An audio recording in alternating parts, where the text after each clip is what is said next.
আসসালামু আলাইকুম। গল্প প্রিয় প্রণয়িনী সিজন 2 লেখনীতে জান্নাত নুসরাত পর্ব 12। সকাল 10টা। আজ জাইনের ঘুম থেকে উঠতে একটু সময় লেগেছে। সকালের নাস্তা শেষে বাইরে ফুরফুরে মেজাজে হাঁটাহাঁটি করেছিল। এমন সময় একজন পথচারীর সাথে তার দেখা হয়। সালাম বিনিময় শেষে জাইন পাশ কাটিয়ে চলে যাবে। লোকটা জিজ্ঞেস করলো, নাসির সাহেবের বাড়ি কোনটা? জাহিন নির্দ্বিধায় হাত তুলে ইশারা করে দেখিয়ে বলে, সামনের ডুপ্লেক্স বাড়িটা নাসির সাহেবের। লোকটা চলে যেতে নিবে। জাহিন পিছু ডাকলো। লোকটা ফিরে তাকিয়ে জাহিনের দিকে প্রশ্নাত্মক দৃষ্টি ছুড়ে অস্বস্তিতে গাঢ় হয়ে হাতে হাত ঘষল জাহিন। ঠোঁট চৌকা করে শ্বাস ফেলে বলে উঠল, আমার প্রশ্নটা করা ঠিক নয়, তারপরও করছি। আপনি নাসির সাহেবের বাড়িতে কেন এসেছেন? আই মিন কুছ কেন করছেন? জাইনের প্রশ্নে লোকটা অদর বাঁকিয়ে নির্মল হাসলেন। হাত তুলে জাইনের হাতের বড় বড় মাসাজগুলোতে চাপড় মেরে বলে ওঠেন, ওহ ইয়াং ম্যান, এই সামান্য প্রশ্ন করতে এত হ্যাজিটেট ফিল করছো? জাইন চুপচাপ দাঁড়িয়ে রইল। লোকটা সামনের দিকে জাইনকে সাথে নিয়ে হাঁটতে হাঁটতে বললেন, নাসির সাহেবের মেয়েকে দেখতে এসেছি। আমার ছেলে পছন্দ করেছে তাকে। জাইনের চোখ দুটো সেকেন্ডেই বড় বড় হয়ে গেল। দাঁতে দাঁত চেপে নিজের জায়গায় স্থির কিছুক্ষণ চুপচাপ দাঁড়িয়ে ভদ্রলোককে ওখানেই ফেলে দুবদাব পাইয়ে অগ্রসর হলো সৈয়দ বাড়ির উদ্দেশ্যে। লোকটা বিস্ময় নিয়ে চেয়ে রইল জাইনের দিকে। মনে প্রশ্ন জাগলো, বিষয় কি? এরকম হুট করে ছেলেটার রাগ করার মানেই বা কি? এই ছেলে আবার ওই বাড়ির মেয়েকে পছন্দ করে না তো? ভদ্রলোক নিতান্ত শান্ত মেজাজের। জাইনের রাগে লাফানোর মতো হাঁটা দেখলেন দূরে দাঁড়িয়ে। তারপর কিছু একটা ভেবে নাসির মঞ্জিলের উদ্দেশ্যে না গিয়ে উল্টো পথে হাঁটা ধরলেন নিজের বাসায় যাওয়ার জন্য। রাগে হিস হিস করতে করতে বাড়িতে প্রবেশ করলো জাহিন। যতবার ভাবছে ইসরাতকে ভদ্রলোক দেখতে এসেছেন, ততবার রাগে তার শরীর রিরি করে উঠছে। দাঁতে দাঁত চেপে রাগ কন্ট্রোল করার চেষ্টা করছে অনেকক্ষণ। যখন দেখলো না হচ্ছে না, তখন ড্রয়িং রুমের এক কোণায় পড়ে থাকা ডাস্টবিন চোখে পড়ল। দ্রুত পায়ে সেদিকে এগিয়ে গিয়ে লাথি মারল বেচারা ডাস্টবিনটাই। তারপর কাচের সেন্টার টেবিলে শক্তি দিয়ে পা ছোঁয়াতেই সেটা উল্টে পড়ল শব্দ করে। সেই শব্দে এতক্ষণ মনোযোগ দিয়ে বই পড়া হেলাল সাহেবের বই পড়াতে ভাটা পড়ল।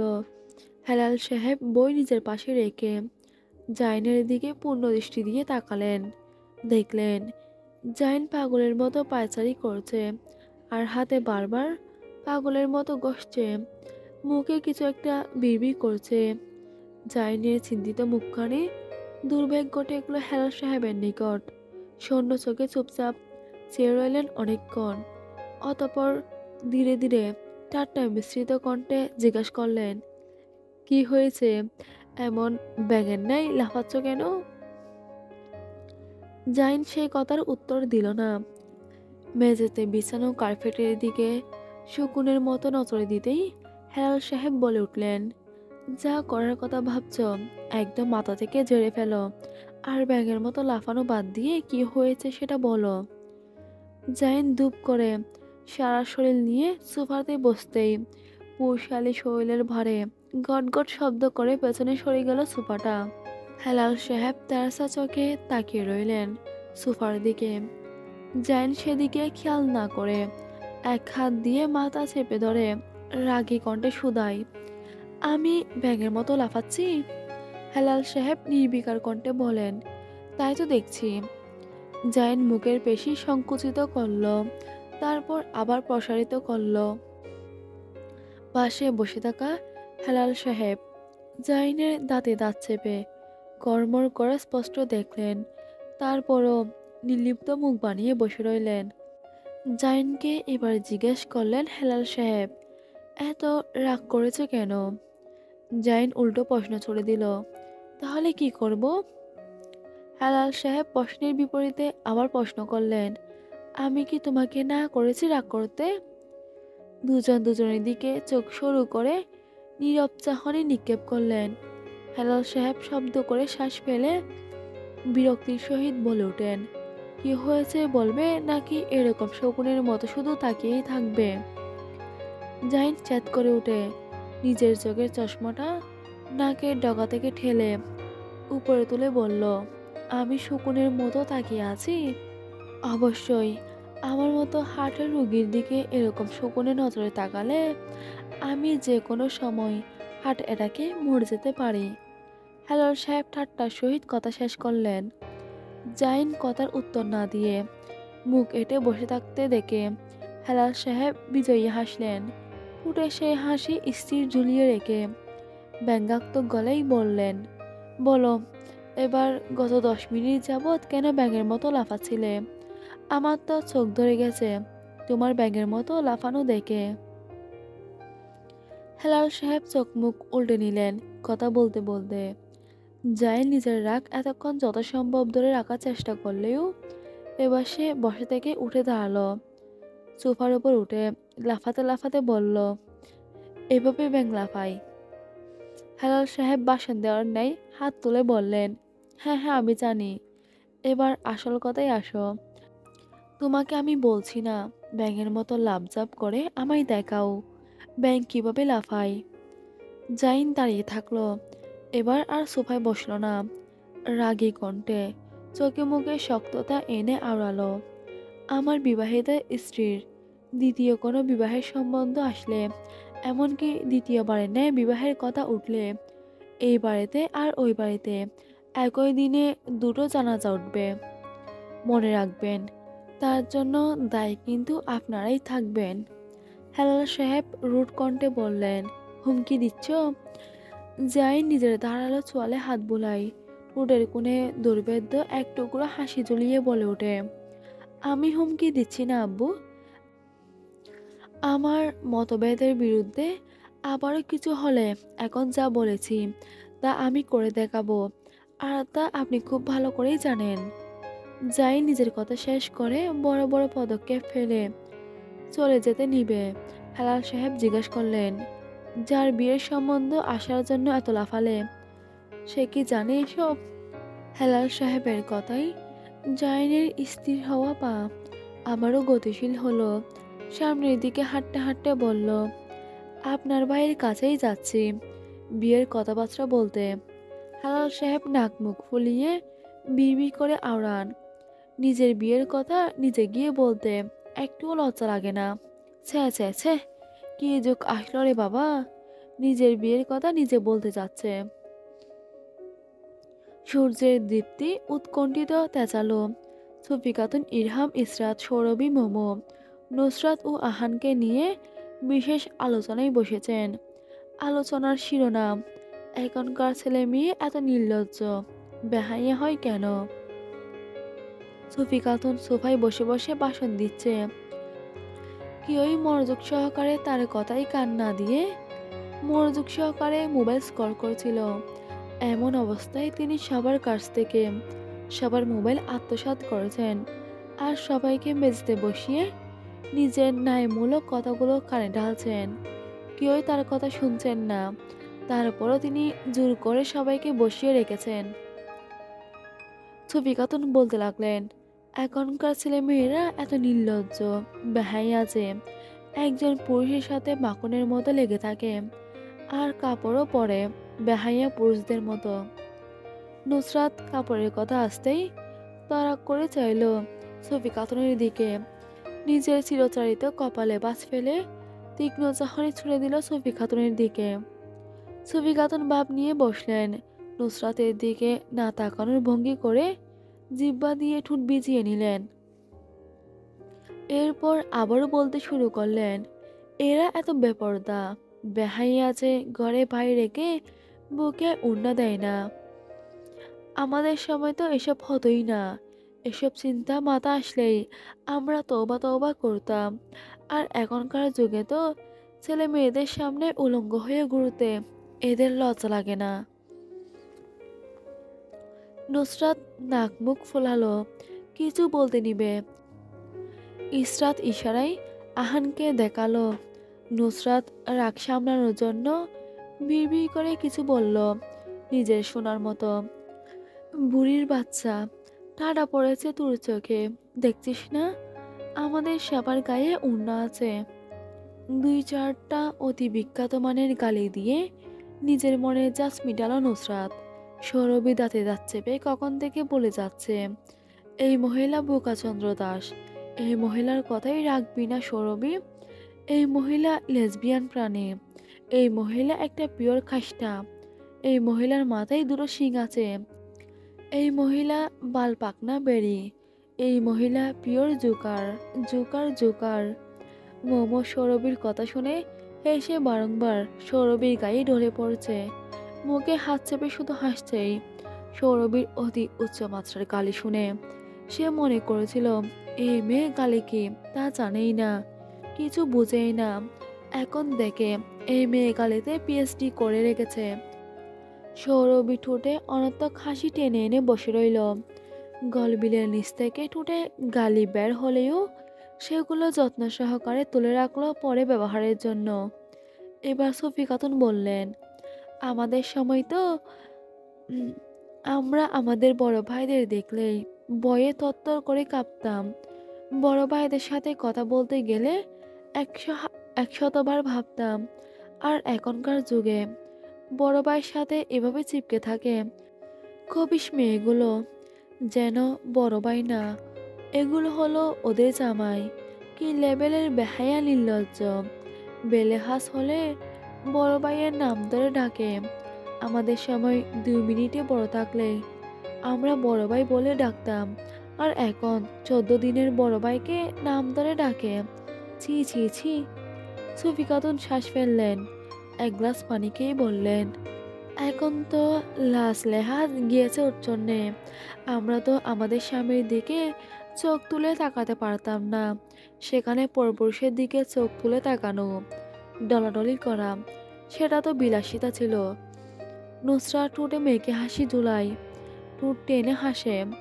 নাসির সাহেব বাড়িতে থাকায় নিজের বাচকায় গলা যত সম্ভব নিচু রেখে আওড়ায়, দাদি তুমি ধন্য, তোমার কথা শুনে আমি আবেগে পুরোই আপ্লুত হয়ে গেছি।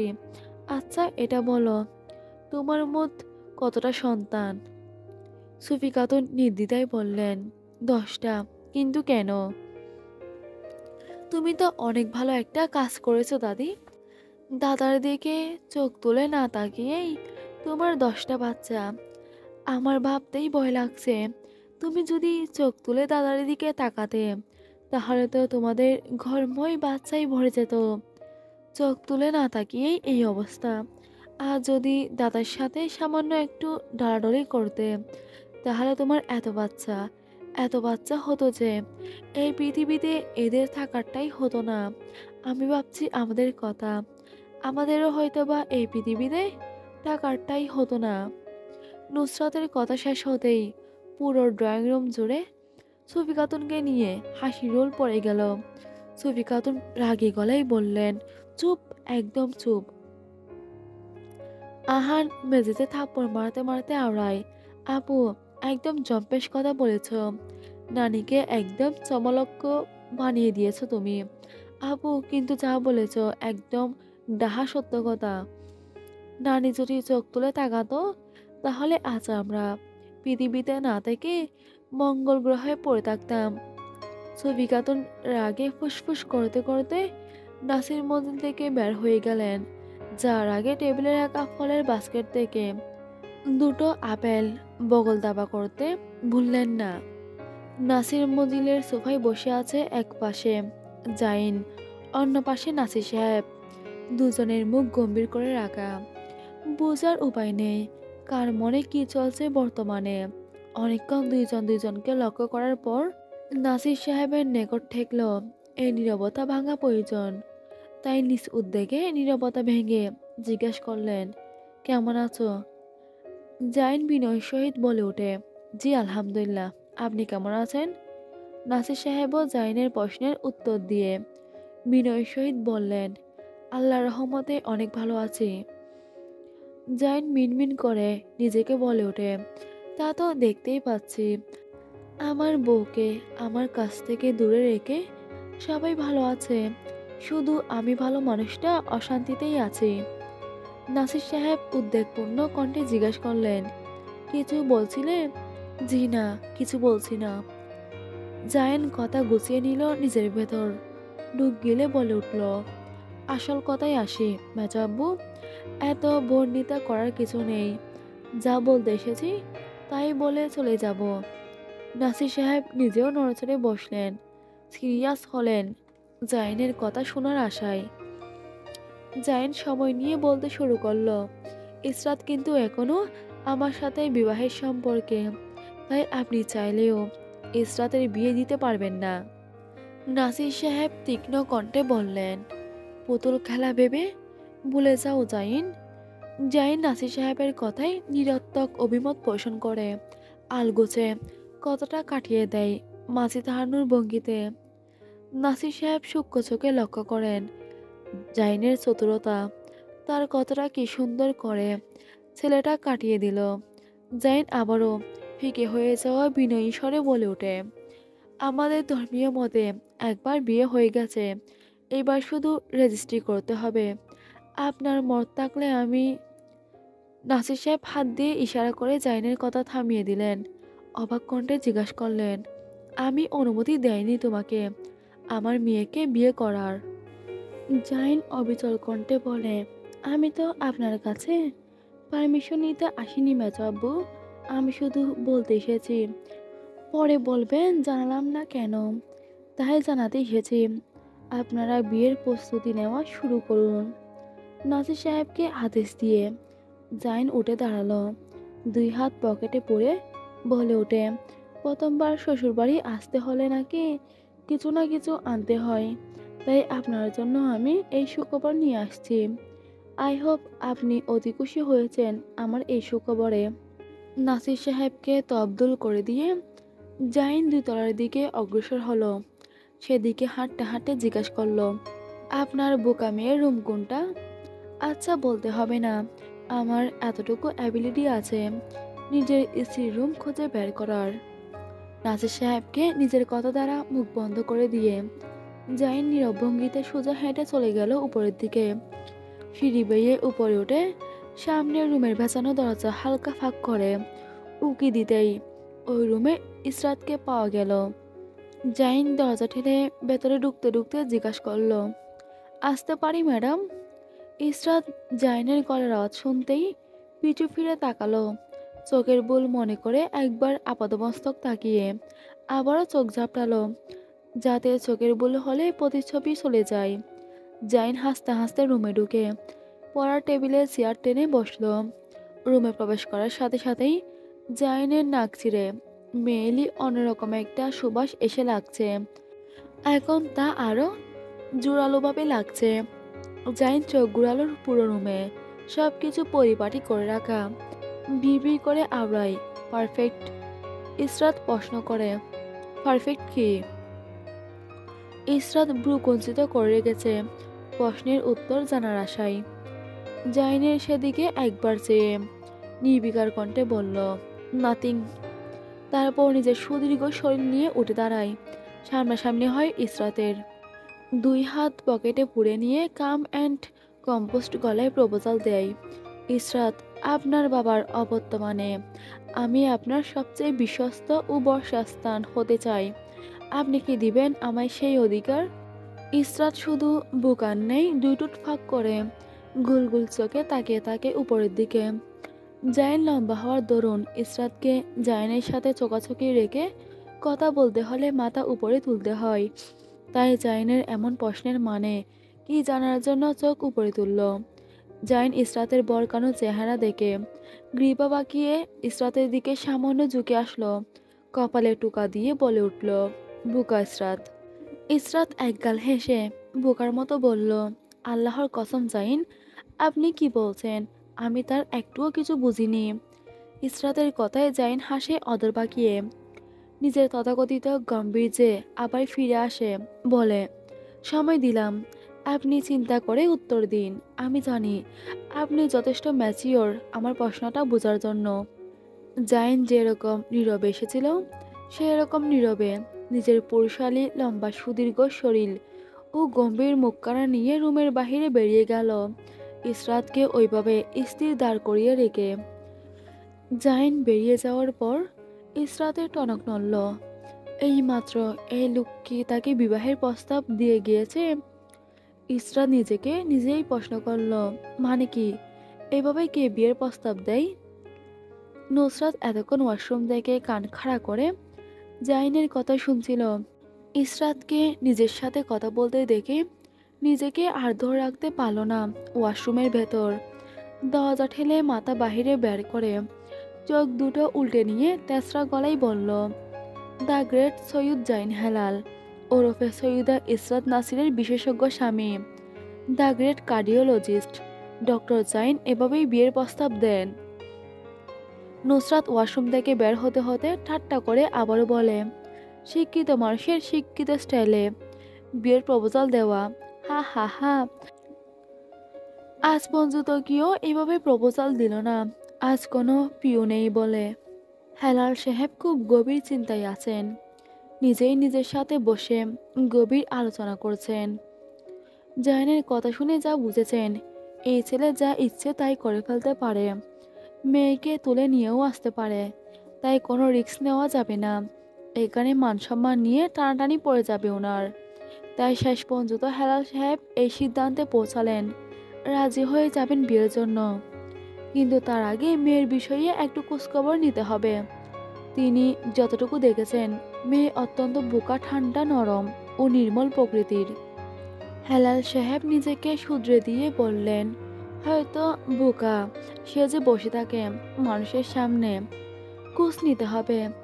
ভালো মানুষের মুখোশ পড়ে থাকলে তা টেনে ছিঁড়ে ফেলতে হবে, আর তার জন্য প্রয়োজন খোঁজখবর নেওয়ার। হয়তোবা মেয়েটা তার ন্যায় সহজ সরল, ভালো মনের অধিকারী হতেও পারে। হেলাল সাহেবের অত্যন্ত গভীর চিন্তায় ব্যাঘাত ঘটিয়ে আগমন ঘটল জাইনের। জাইনকে দেখতেই হেলাল সাহেব উঠে বললেন, আমার কোনো সমস্যা নেই। জাইন ভ্রুক্ষেপহীন গলায় জিজ্ঞেস করল, কোন বিষয়ে? তোমার ওই মেয়েকে বিয়ে করার বিষয়ে। তার আগে আমার একটু খোঁজখবর নিতে হবে। হেলাল সাহেব নির্বিকার কণ্ঠে কথা শেষ করলেন, ঠোঁটে লেগে আছে কুটিল হাসি। জাইন গম্ভীর পৈশালী গলায় আওড়ায়, যা ইচ্ছে তাই করুন আব্বু, কিন্তু আমি ইসরাতকে বিয়ে করব, এটা আমার প্রথম ও শেষ কথা।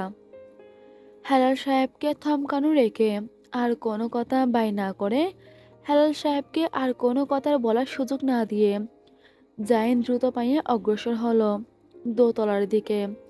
হেলাল সাহেব জোহরি নজরে ছেলের যাওয়ার পানে দেখলেন, দুঃখিত স্বরে বিড়বিড় করে আওড়ালেন, হেলাল, তোমার ভাগ্যটাই খারাপ, একটা ছেলেও তোমার মতো ভালো হয়নি। ঘর করে সূর্যের দীপ্তি কমে আসতেই রক্তিম মুখ বানিয়ে বাড়ি থেকে বের হয়ে আসলেন নিজাম শিকদার।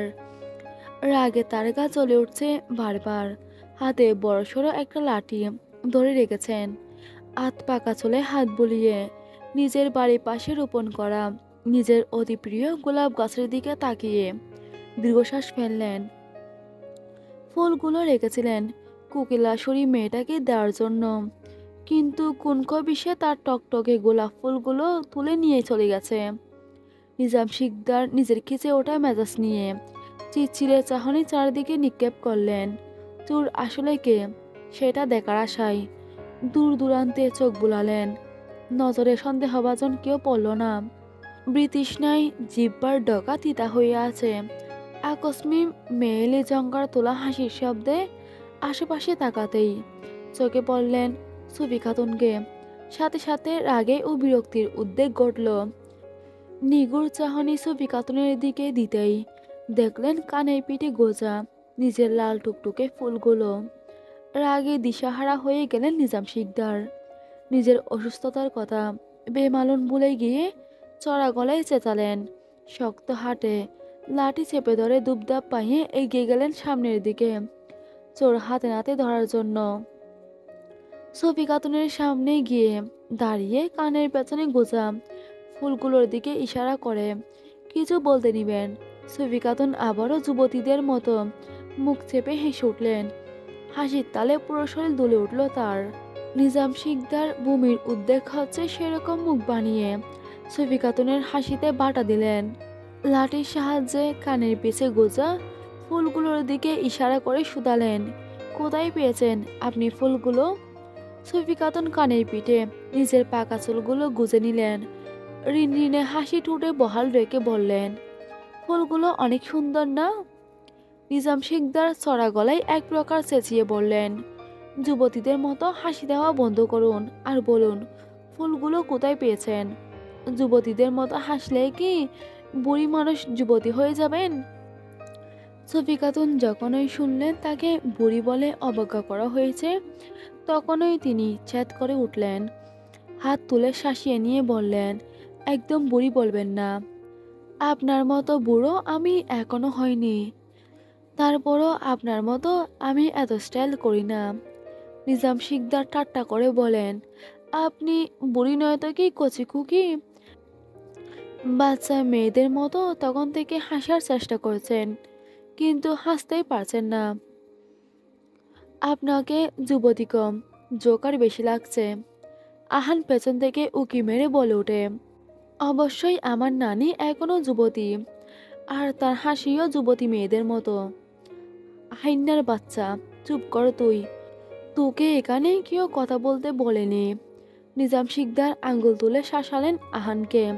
সফি খাতুন লজ্জা পেয়ে হেসে বললেন, একদম আমার নাতিকে বকাবকি করবেন না বলে দিচ্ছি। সফি খাতুনের ডঙে কান্না দিয়ে নিজাম শিকদার আবারও চেঁচান, ডং বাদ দিয়ে বলুন, এই ফুল আপনি কোথায় পেয়েছেন? আহান পেছন থেকে বলে ওঠে, ওই যে আপনার ওই গাছ থেকে নানি ফুলগুলো ছিঁড়ে নিয়ে আসছে। আহান কথা শেষ করে আলগোছে পালিয়ে গেল বাড়ির ভেতর। নিজাম শিকদার খুবে ফুসফুস করে উঠলেন, হাতের লাঠি সফি খাতুনের দিকে তাক করে বই দেখিয়ে রুট গলায় বললেন, এক্ষুনি ফুল দেন, নয়তো এখানে আপনাকে মেরে ভর্তা বানিয়ে রেখে দিব। বুড়ো বয়সে বিমরতি, যুবতী হওয়ার শখ জেগেছে। সফি খাতুন হিংস্র চোখে তাকিয়ে কানের পেছনে গোজা ফুলগুলো হাতে তুলে নিলেন। নিজাম শিকদারের অপমানের বদলা হিসেবে তরতাজা গোলাপগুলো শক্ত হাতে নিজের দুই হাতের তালুতে পিষে ছুঁড়ে ফেললেন রাস্তার ধারে। হু করে বেঞ্চি কেটে অহংকার দেখিয়ে চলে গেলেন শহীদ বাড়ির ভেতরে। যেতে যেতে নিজাম শিকদারের মুখের উপর গেট লাগিয়ে গেলেন শব্দ করে। উচ্চ শব্দে নিজাম শিকদারের শোনার মতো করে বললেন, কত বড় সাহস, সফি খাতুনকে বলে কিনা সে ঢং করে। আমি সফি খাতুন কিনা জোকার, এবার একটা শিক্ষা হবে ওই বুড়ো নিজামের।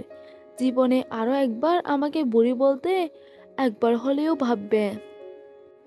মোমোর সাথে দ্বিতীয়বারের নাই মাহাদির দেখা, তাও অনাকাঙ্ক্ষিতভাবে। মোমো আজও কাঁদায় মাখামাখি করে আছে। সৈয়দ বাড়ির পিচডালা রাস্তায় স্লিপ কেটে টাস করে হাঁটার রাস্তায় পড়েছে। তার মধ্যে আবার নতুন মেহমান তার দিকে তাকিয়ে দাঁত কেলিয়ে হাসছে। ব্যঙ্গ করে হাসতে হাসতে লোকটা আবার হাত বাড়িয়ে দিয়েছে তার দিকে। এই সাহায্য নেওয়ার থেকে বিষ খেয়ে মরে যাওয়া মোমোর নিকট সহজ ঠেকল। রাগে দুঃখে মাহাদির বাড়িয়ে দেওয়া হাত অবজ্ঞা করে নিজের হাতের তালুতে ভর দিয়ে ওঠার চেষ্টা করতেই আবারও পুরো শরীর নিয়ে ধপাস করে পড়ল। তার মতো একজন প্রাপ্তবয়স্ক যুবতী বারবার একজন অচেনা লোকের সামনে পড়াই অনেকটাই লজ্জায় পড়ল। চোখের কাছে কিয়ৎকালের ভেতর জমা হলো এক রাশি জল। তা বের হওয়ার আগে হাতের তালুতে ভর দিয়ে উঠতে যাবে, বৃষ্টির পানি মাথায় লাগায় হাঁচি দিতে যাবে, আর তখনই ঘটল দুর্ঘটনা। হাঁচির সাথে অসাবধানবশত সর্দি বের হয়ে আসলো নাকের ডগায়। আর তা দেখে হা হা করে গা কাঁপিয়ে হেসে উঠল মাহাদি। মাহাদির হাসি দেখে লজ্জায় অস্বস্তিতে জল জল করে চোখ দিয়ে 2 ফোঁটা জল গড়িয়ে পড়ল মোমোর। লজ্জায় মুখ ডেকে কোনো রকমে নিচ থেকে ওঠার চেষ্টা করতেই তৃতীয়বারের মতো পায়ের সাথে পা বেজে টাস করে পড়ল। মাহাদির হাসির ঝংকার তার সাথে আরো বেশি বৃদ্ধি পেল। মোমোর রাগে ইচ্ছে করলো অভদ্র লোকটার মাথা ফাটিয়ে ফেলতে, হা হা করে হাসা মুখের মধ্যে একদলা কাদা ঢুকিয়ে দিতে। রাগে হিতাহিত জ্ঞান শূন্য মোমো কোনো রকমে হাতে চাপা দিয়ে উঠে দাঁড়ায়। পায়ে হয়তো মোচড় লেগেছে তৃতীয়বার পা বেজে পড়ার জন্য, তাই মোমো উঠে সোজা দাঁড়াতেই চিনচিনে ব্যথায় তার সারা শরীর অসাড় হয়ে গেল। এর মধ্যে মাহাদি পৌশালী গলার উচ্চ শব্দে হাসির আওয়াজ কানে বিচ্ছে অস্বাভাবিকভাবে। মাহাদির হাসি এখনো একইভাবে বহাল। মোমো হাতে নেওয়া কাদার দলা মাহাদির হাসির মধ্যে তার মুখের ভেতর থাবা মেরে ফেলে দিল, যা সোজা গিয়ে মাহাদির মুখে লাগলো। হাসাহাসি মুখখানা এক নিমিষে পানসুটে বর্ণ ধারণ করলো। হাসি থেমে গেল নিমিষেই। মোমো বিরক্তি নিয়ে শুধাই, এবার হাসুন না, হাসুন, হা হা করে হাসুন। মুখ বন্ধ কেন এখন? ঠোঁট মেলেছে, সেগুলো আর জোড়া লাগতে চায় না, তাই না? বিরক্তিকর লোক। মাহাদি কথা বলার বাসা হারিয়ে ফেলেছে, শুধু ফ্যাল ফ্যাল করে মোমোর রাগী চেহারা অবলোকন করছে। বেমালুম ভুলে গিয়েছে মোমো একদলা কাদা তার মুখে ঠেসে দিয়েছে। মাহাদি হতবিম্বল চেহারা নিয়ে মোমোকে অবলোকন করতে করতে ডুব গিলতে নিবে, জিহ্বায় কাদার অস্তিত্ব পেল। আর তখনই খাদ্যনালী ঠেলে ভূমি নামক বর্জ্য পদার্থের উদ্রেক হলো। চোখ মুখ উল্টে ওয়াক ওয়াক করে মুখের ভেতরের কাদা পরিষ্কার করার চেষ্টা শুরু করলো মাহাদি। মোমো মাহাদির সামনে দাঁড়িয়ে হাত থেকে দলা ঝাড়তে ঝাড়তে ক্যাপা দৃষ্টি ছুড়ে দিল। গট গট করে পা ফেলে নাসির মঞ্জিলে যার উদ্দেশ্যে উল্টো পথে হাঁটা ডলল। মনে মনে নিজেকে বলল, আর জীবনে এই কুফা বাড়িতে আসবো না। যখনই আসি তখনই কাদায় পড়ে গড়াগড়ি খাই।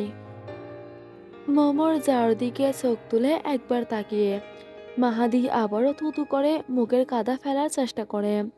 জিহ্বায় এখনো কাদার ছোট ছোট অংশের অস্তিত্ব রয়েছে, সে উপলব্ধি করতে পারছে। মুখ থেকে কাদা পরিষ্কার করতে করতে মৃদু কণ্ঠে আওড়ায়, স্ট্রেঞ্জ, আমি কি করলাম? এত রাগ করলো কেন?